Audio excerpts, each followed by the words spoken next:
Hello, I'm Glenn W. Hunter, and with me today is Shore Denny of Community Now. And this is the three C's of social emotional learning. Three C's: community, collaboration, communication. And what we're coming to you today with is a turn on a classic question. For ages, we've wondered which came first, the chicken or the egg. Today, we're going to look at which came first, Facebook or the quarantine. So sure, how did we arrive here with Facebook and the quarantine running in parallel? Well, okay, we all know that Facebook started first, right? But I think that they've had a whole new awakening, a whole new reckoning with the coronavirus and the quarantine. So I'm wondering if they're being reimagined, reinvigorated, and they have like millions more, not only just new subscribers, but like all of us are on it almost all day now. So True enough, true enough. Which I think really points us right to the first question. Why are people turning to Facebook for community information versus human sources or even traditional media sources? well, I mean, before Corona, Facebook was a way to communicate with your family. We have our ancestry on there, and we communicate when we find things, and we have our little family groups that we're able to communicate on Facebook before Corona. So now that Corona has hit, oh my gosh, not only do I talk with my family, but now that I'm at home with business, I'm doing my business. Some of that deals with, marketing. So I have to throw stuff on my company Facebook, and then once I click on Facebook, I don't know. Sometimes it seems like the Twilight Zone, right? I go in really honestly expecting to only do one thing, and 3 hours later, I come out. And I think the thing about that, Shore, is that that's common. The people you're communicating are experiencing it the same way. I went in for a couple items, catch up, maybe post, and one connection leads to another connection, and then, oh, you didn't just say this, and you're in the middle of communication. Yeah. I use that term loosely. But, I think that the momentum behind Facebook has definitely accelerated our ability to, one, consume information, and I think just as critically, consume misinformation. So, how do we vet what we're getting out of this Facebook, particularly when we're all huddled up, in quarantine? I kind of think that we've been looking at this misinformation coming in to the internet for years. I think now is with everything politically going on, that it's a time where people are really taking advantage of everything that is really being placed out there. With you've got one side that may be the truth, you might be able to find the source on it, but then there's someone coming with the exact opposite, no sourcing, they don't care, they're going to say it anyway, it's what they believe. And then we're there, and you can some people are arguing on Facebook, and they're putting up the caps and yelling at each other, and unfriending people, blocking people. Facebook is doing a lot with, especially the political climate right now. Since we are stuck at home, a lot of protesting, a lot of conversations about my viewpoint versus yours is being done on Facebook. Literally, it could come to a point to where you just have anxiety just thinking about looking at your Facebook page with all of the negativity and all of the stuff that's out there. And I think that negativity just picks up steam and momentum the fact we're quarantined. I mean, our human connection, humans are still communal beings, but that has been reduced because of the quarantine. Even people who are bold enough to get out realize that there's not as many people out and about as there once was, whether it's at the plaza, the mall, the corner store. People aren't interacting as they once did. And I think that's just sort of a bad shadow that we're putting. We're almost more susceptible to misinformation as a result of it. Yes, yes. And we have to be careful to check for sources, right? To make sure you're listening to credible information. And that doesn't mean going to sites that are biased. I'm not even naming sites, but if you know that this site is built for this group of people, then anything that they say against something else, you know, is based on that bias. And we should understand that coming out the gate. There are some valid, credible sources out there, are newspapers, local newspapers mainly, that are giving a fair, you know, recant of what has happened and trying to tell us the truth of what's been going on. But yeah, there's a lot of false stuff out there. There's a lot of people that are, I think, enjoying pushing false information because it's just the way that they want it to be. You know, I think it's interesting as you talk about that nudge and sort of manipulating of what's happening locally. I think there's another component that plays into it is the easy access we have now to national and international information, whether it's through social media or even traditional media sources. So now if there's something happening in another part of the country, maybe something that involves COVID, it's very easy to impose that lens to my part of the country or another part of the country. So fill in the blank southern state, they're interacting with COVID in one way. I can be in the upper Midwest saying, you know what, we're having that too. And it's not necessarily true, but it's a very convenient perspective. And then again, you end up on Facebook and you seek affirmation to this bizarre theory that you just came through that believes that everybody is just as on edge as the individual reading all of this is. Yes, we are all on edge, and I think Facebook has something to do with it. I believe that going into Facebook and seeing the way that their algorithms are, I think that we really need to pay attention to the news that is coming to us personally, because it's being directed to you for a reason, right? We're not getting all of the information on Facebook. When we're on Facebook, we're really only getting what they think we want to hear based on what we are, you know, the information we're putting out there. So for that, I'm saying I'm not getting Trump ads because I am a Biden fan. So everything I'm clicking out there, I'm saying Biden, Biden. I'll get every now and then a news feed, but I don't have Trump stuff. Now a Trump fan is going to get Trump stuff, right? So just in that, we're saying that Facebook is, number one, looking at us and deciding what kind of information we're going to get. Another thing that Facebook is not doing is making sure that what's out there is the truth. There is a lot of misinformation that I think Facebook has the responsibility of trying to guard. Then you've got that thing of the First Amendment, right? You know, and what you're allowed and not allowed, and we're not going into that topic. I'm just simply saying that maybe somewhere someone should be responsible for just having blatant lies out there for everyone to pick up on. But it's us, the consumer, that has the real responsibility of making sure that what we are reading and digesting and accepting is the truth by researching it. Because if we don't, I have been on, and I'll just talk about me personally because I'm sure that this has happened to many, many, many others. I will get on Facebook, I'm doing one other thing, I'm minding my own business, and then something will come up that like catches me, and I'm like, what? So then I get consumed with it. And now I'm in there discussing something with someone that I really wasn't even thinking about that topic, but now that I'm in the topic, they've got me heated. I'm heated, I don't agree with their side, now I'm signing off of Facebook.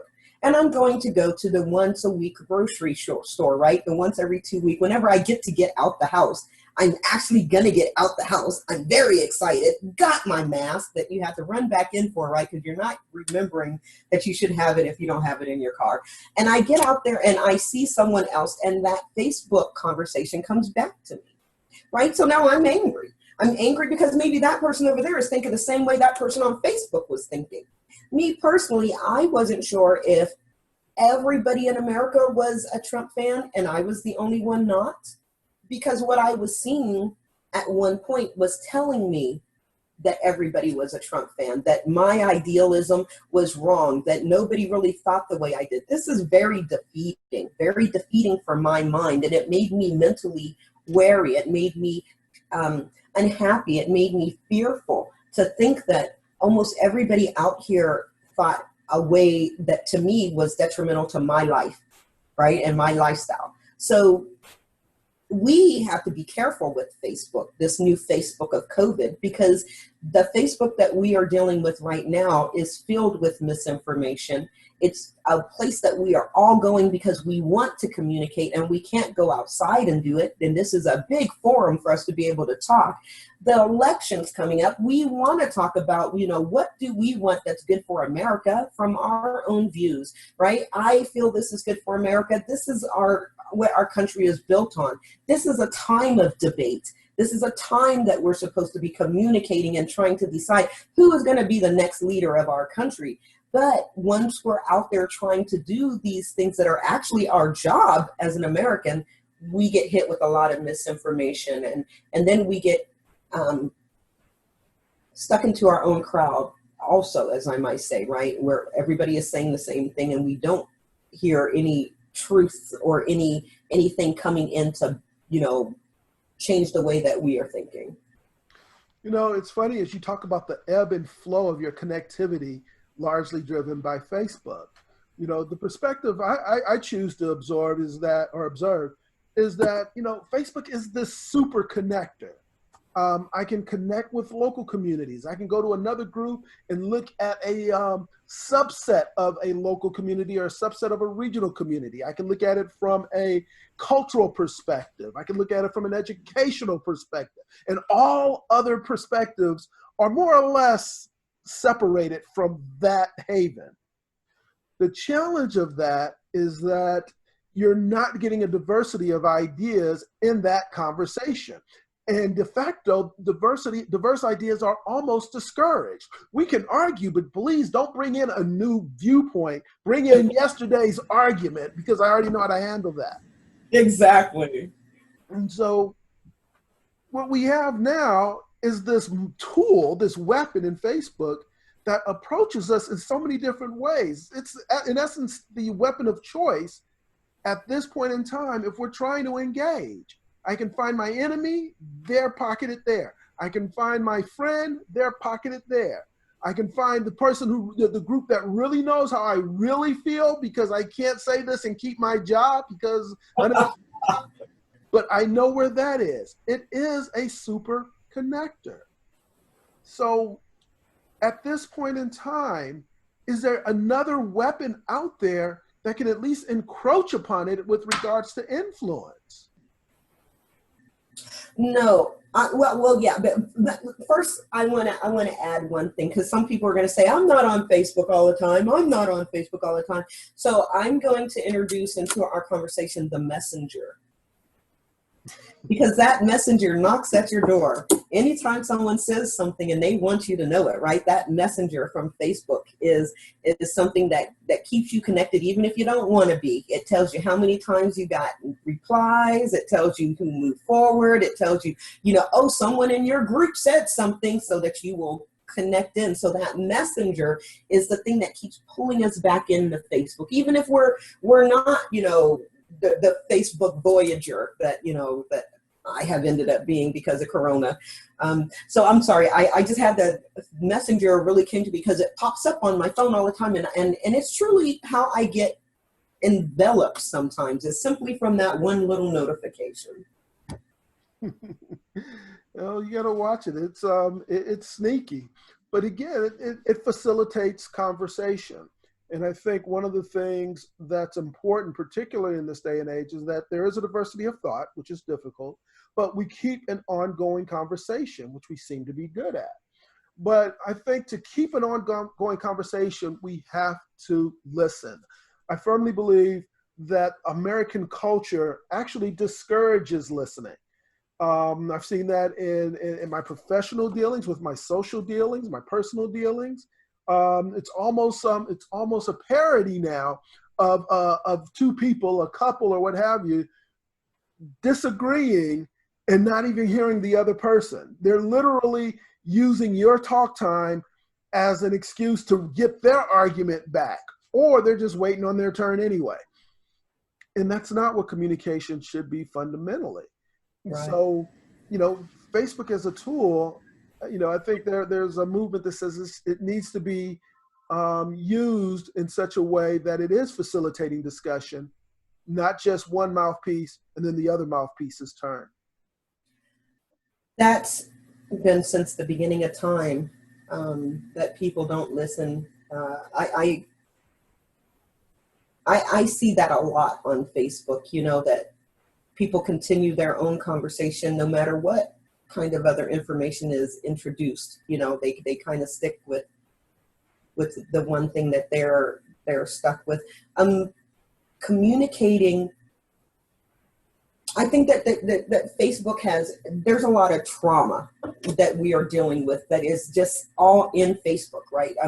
The fact that we are dealing with the community trauma, what you said earlier about, something that's happening on the South, that, we see it and we're worried about it here. This type of community trauma, I think, is something that is a mixing pot for Facebook, that once you can go in there, you can be assaulted in Facebook, right? You can come out harmed. You can come out actually traumatized by some of the things that some people that you thought said something that you totally did not know that person, actually felt that way. I think a lot of people right now are living through that. Maybe it's a disappointment for a social standard that we thought was America, that we are finding through our social media, where people are able to speak their minds, that not everyone is who we thought they were. And I think that we are not who we thought we were sometimes by some of the statements and the things that we are saying on Facebook. It's I think it's an experiment, a cultural social experiment, but I think that one thing that we are not seeing in Facebook is the healing. As it being an open forum and a place for us to throw all kinds of stuff, I don't know if it's their responsibility as a human being in this world, if it's all our responsibility, but there should be someone saying, hold up, foul, wait, fairness does count, kindness is the key. These kinds of things to try to help us remember that we're still talking to humans on the other end, that, just because we can't see them, there is a whole nother person with feelings, a whole nother person that has ideas of this world, might not agree with ours, but they are still humans and other people that have ideals in this world. And, we're all here and valued. I worry that Facebook is dividing us as a country and dividing us as people. As you said, it puts us into our own little bubbles, and we can simply stay in those bubbles. And then when the outsiders come in, we can blast them together, right? And, you know what I said to them? And yeah, I said this, and feel all good about the horrible words that we put out there to someone. I believe that Facebook did come before the quarantine, but that Facebook is a whole nother animal since the quarantine. And that if we as a people don't know how to rein in our horribleness, then I hate to say it, but I think that someone should. There should be a place out there in Facebook where they are holding us accountable. I know there's something and Nextdoor, there's this program called Nextdoor that's for housing units. Everybody in the neighborhood can be on this Nextdoor app. One of the things it says before you post is, are you sure you want to say that? Because, do you want to be nice? We're trying to keep this as a friendly environment, right? So it says all that. So you have a second chance before you push that button and you want to say something awfully mean to somebody. You have a chance. And I think that maybe Facebook should do something like that. I think there's a lot of pain and hurt out there that does not need to happen.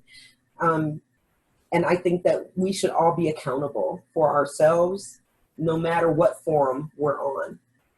And I wish that there was another platform besides Facebook. I would like to boycott Facebook, but I also want to talk to my family. So I think they've got me. Well, before we sit there and say that they've captured us completely, I want to throw one more component of, frankly, the impact that it's having and how it coincides with the quarantine we're in. And this is the unfortunate aspect of violence. As much emotion that is coming out in our communication largely because we're kind of boxed in real life. And here is this window, this portal that allows us not just to get our opinions out, but we can be as tough and as mighty as we choose to be. Is there actual a relationship in the real world between Facebook and violence? Yes.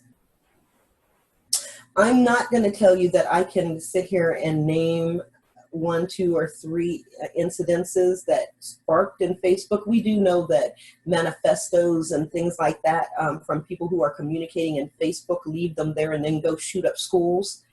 So we do know that communications within here are a part of violence within our world. But I'm going to say personally, and I'm going to go right back to, there was a time as an African-American Black person in America where right when our current president came into being, that I felt that there were a lot of people that were against me. I was on Facebook and I kept seeing a lot of stuff that was contrary to my beliefs, a lot of stuff that made me fearful of the world. And when I went out into the world, I was more aggressive towards those types of people. I became like, now I already know how you think because I saw it on Facebook. Right? So I already know what you're thinking. So now, and I think that's a very wrong thing to do. And I'm hoping this will caution everyone. What you read on Facebook is just on Facebook. It's not in your neighborhood. You need to really look at what is really happening with humans on the street when you're going to deal with them, and leave what is the population of Facebook as the population of Facebook. Wow. I think that one thing we have to be mindful of, and this is sort of the superpower of Facebook, because it is a tool to connect. But when we're connecting, we're emoting. Emotion drives human interaction. It's anthropologically proper. It's correct. So you talk about how it inspires violence. There is a relationship between that. It also inspires community and unity. So when we get back to the fundamentals of the 3 C's, community, collaboration, communication, we have to wrestle with it in the form that it is, understanding the power that it has. But that doesn't mean that the tool has taken over the man yet, or the woman, to be politically correct.